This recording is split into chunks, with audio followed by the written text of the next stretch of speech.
Hi everyone, welcome back to my craft desk. So today I'm going to show you how to do this really simple ribbon binding. It's called Japanese binding and it looks really fancy if you want to give your projects a little bit of sort of special binding, a bit of decorative binding, but it's really easy. So what you're going to need is a hole punch.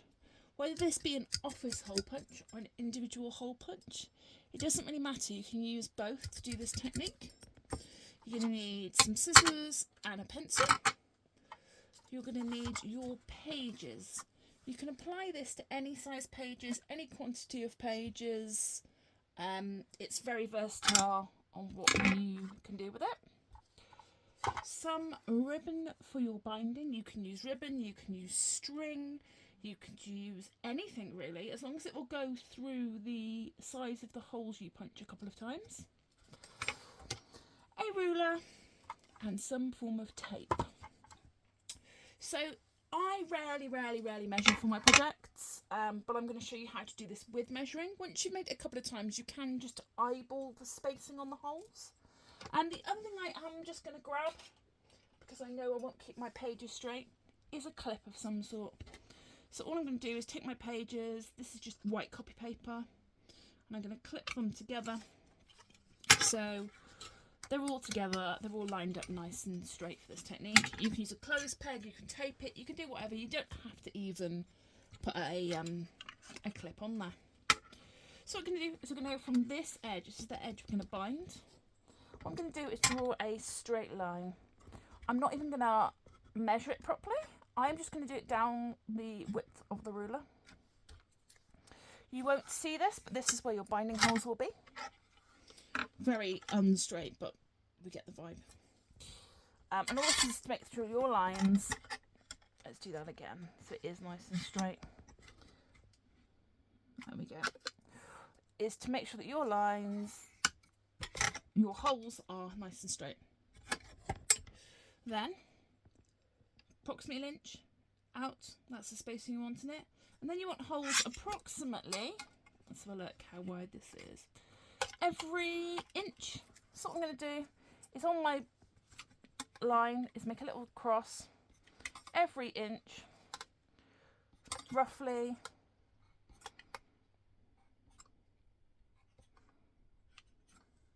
seven, yeah. And that gives us a nice, I think you can move this in, you can move this out, depending on how wide you want your binding and how much spacing you want. But as soon as you get the technique, you can play around with those things. Then what we're going to do is on those crosses, we are just going to punch some holes. So I have like this individual hole punch. Oh, says that. Made it too far away. I'm going to just line them up as far in as my hole punch will go. There we go.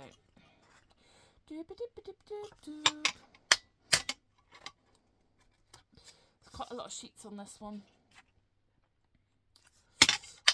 We're just going to punch all the way through. You can use an office hole punch and just use one of the hole punches. When I did my original one, I did using some envelopes and office hole punch, and it actually punched through easier than this individual one. You don't have to be super precise with this, but the more precise you are, the neater the finish. And like I say, when you know the technique, you can just eyeball it.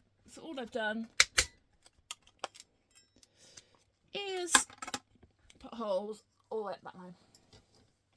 What we're going to do now is take our string, our ribbon, our embellishment, whatever you want to take, and we need it to be approximately 3 times the width of our, the length of our project. So that's 1, 2, I say approximately, again, eyeball this, 3, and we're just going to cut our ribbon at 3. And then what we're going to do is make sure that the end of our ribbon is a needle. So what I'm going to do, and you'll understand why in a moment, is I'm going to cut it at an angle. And I'm going to take a piece of tape. Doesn't matter what tape it is, washi tape, any tape at all. I've just got some here. And I'm going to wrap it, there's way too much tape, around the edge of my ribbon. And all I'm going to do is put the ribbon in the middle, fold this in on itself, to give the ribbon a bit of structure. Cut off excess tape either side. We're not going to see this on our finished projects. It's just easier to make it thread through our holes. And then you have your little needle. You can see it just makes it easier. It's a bit like a shoelace end, you know, when you put the plastic on a shoelace. Exactly what that is. So now we've got our holes and our ribbon. I'm going to show you the technique. You want to start from the second hole from the top, and you're going through the hole all the way till you've got your little tail.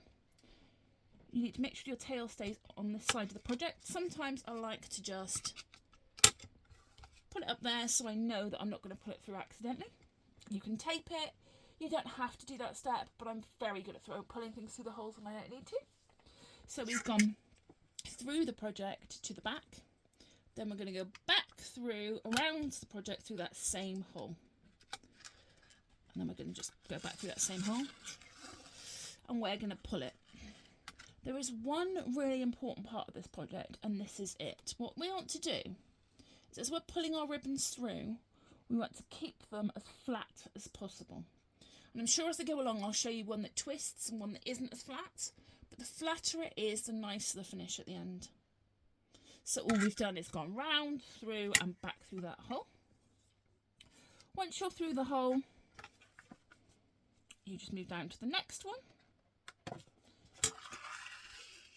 And again, keep this ribbon nice and flat. And we're going to repeat the process. So we're going to go round the outside of the project, back through the hole. And this is why it's good that you've got that tape on, so it's like a needle.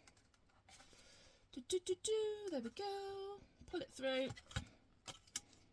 She says, there we go.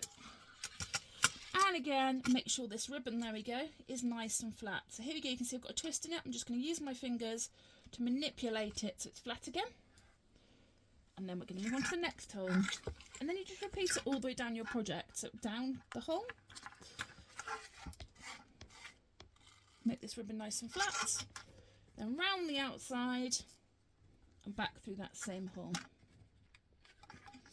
As you're doing this, you'll realise that the stitches alternate, this sort of stitch part from the front to the back of the project. But that's fine because the next step we fill it in. So here we're now going to put a stitch on the back. We're going to pull it through. And yep, you've guessed it, all the way around and back through that same hole. And we just repeat this until we get to the end of our twisted ribbon. Put your finger through, manipulate it. I always say as long as it looks good from the front, the back isn't going to look awful. There we go. And then down to the next hole. It's really simple when you get the idea of it, so it's scratching your back clip. Make that ribbon as flat as possible. There we go.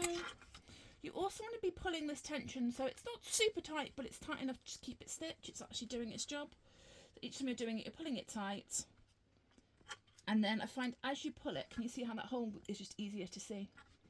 Push it back through, all the way around. That ribbon is nice and tight. And then onto the next hole. Onto the next hole.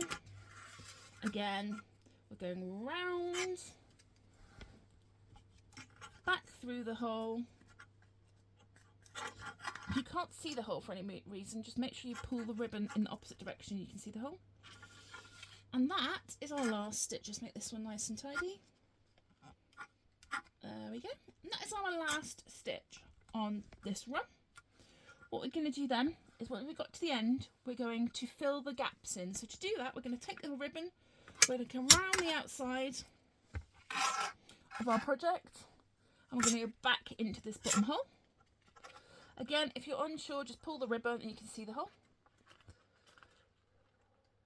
So twist this, make sure it's nice and thing. You can always retape it, you can always cut it off if you get stuck. It's not the end of the world. Push it through. And we're going to make sure that this is, again, a nice flat stitch. Twisted, just manipulate it with your finger. There you go. And now what we're going to do is fill in the gaps. So we're literally going to weave in between the gaps. So we're going to fill this gap in by pushing it through. Nice and flat. We're going to flip it over. we're going to fill this gap in.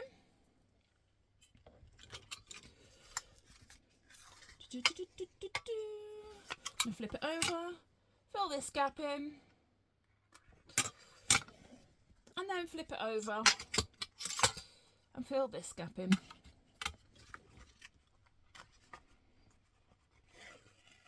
Oh, that one's a bit twisted. We're just going to untwist that a second. There we go. And then fill this gap in. If you can't see because of the thing, you're just going to push your ribbons out the way. Find the gap.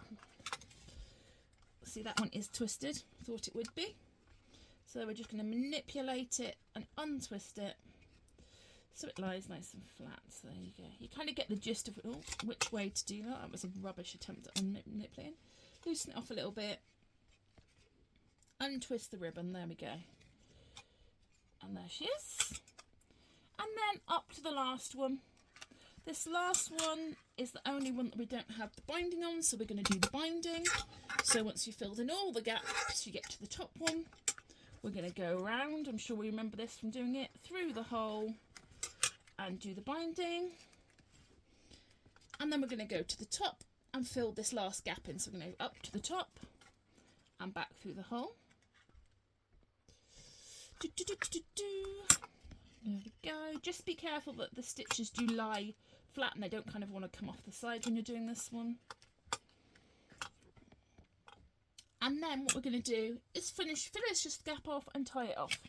So just to make this extra secure, because it is a binding, we're not going to just tie a knot. What we're going to do is we're going to take this tail.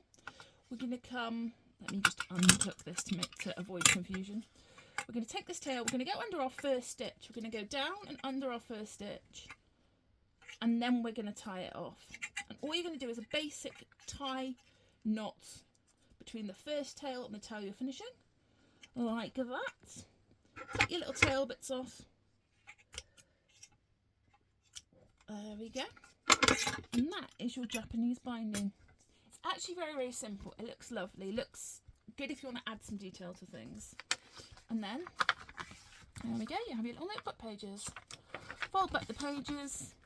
Ideal for making journals with, notebooks with, loads of other things with. Love to see your projects that you make with this technique. Try it, show me what's going on. Here where I did the wonky line, you just get a eraser. But on my other ones, I lined them up correctly. There you go. You won't see it. I lined it up correctly, so the ribbon did cover the line. But if you do see it, just push it out the way. There we go. You can obviously do this with decorative paper, all sorts of things. As long as you can make holes in them, then there we go. Hope you enjoyed this technique, and I will see you all soon. Bye!